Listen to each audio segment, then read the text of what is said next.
सौतेली माँ का सच। एक छोटे से गांव सूरजपुर में एक किसान रामदयाल रहता था।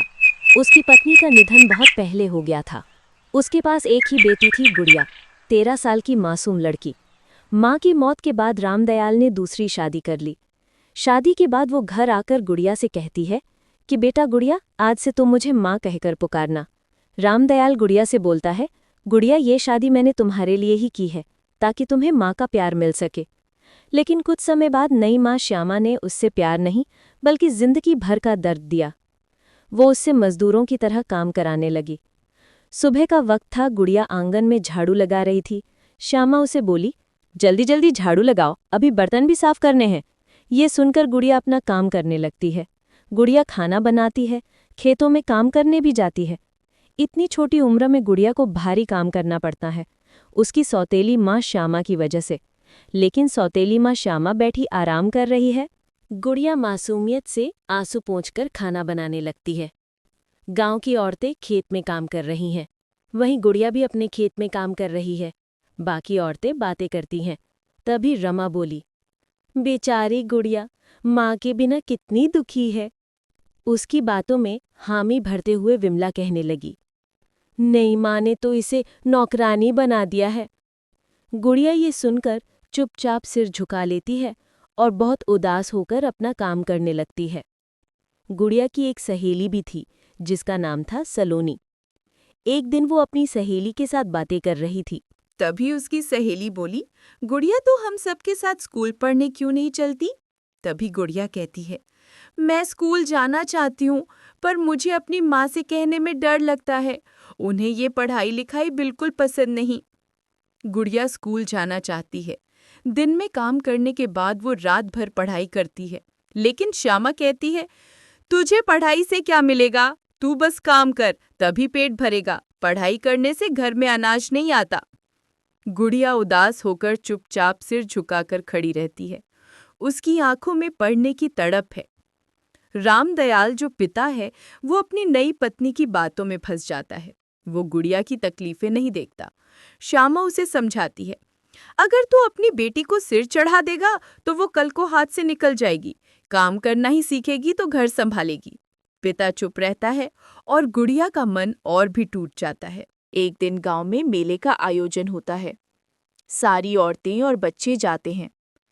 गुड़िया भी जाने की जिद करती है। श्यामा डांटते हुए, तेरी औकात है मेला घूमने की?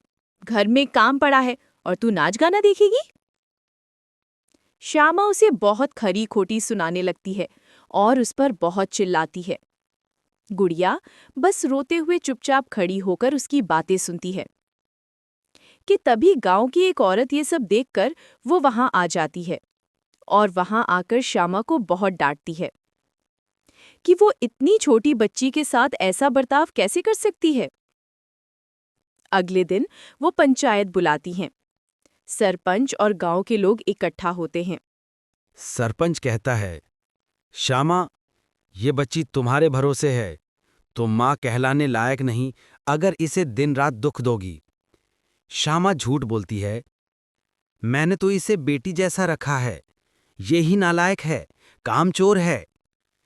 लेकिन गांव की औरतें गवाही देती हैं कि गुड़िया सुबह से रात तक काम करती है। गुड़िया कांपते हुए पंचायत के सामने खड़ी होती है और रोते रोते कहती है, मैं बस पढ़ना चाहती हूँ। मुझे माँ का प्यार नहीं चाहिए, लेकिन थोड़ा सुकून चाहिए। मुझे मत मारो, मुझे स्कूल भेज दो। सारे गांव वाले भावुक हो जाते हैं। रामदयाल की आंखें खुल जाती हैं। वो अपनी बेटी को गले लगाकर रोता है, मुझे माफ कर दे गुड़िया, मैं तेरा दर्द नहीं समझ पाया।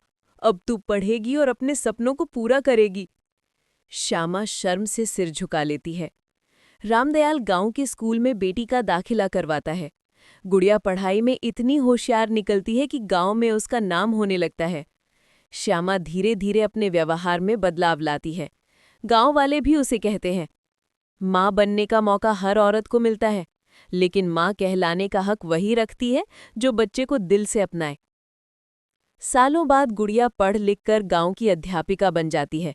अब वही बच्चों को शिक्षा देती है और कहती है, जिसके पास माँ बाप है वे उनकी कद्र करे और जिनके पास नहीं उन्हें डरना नहीं चाहिए। मेहनत और हिम्मत से इंसान अपनी तकदीर खुद लिख सकता है। गांव वाले ताली बजाते हैं और उसकी सफलता पर गर्व महसूस करते हैं। सीख। सौतेली माँ हो या सगी माँ, सच्ची माँ वही है जो बच्चे को अपनाए।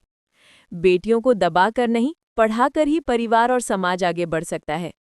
अन्याय चाहे घर का हो या बाहर का, उसका अंत हमेशा साहस से ही होता है।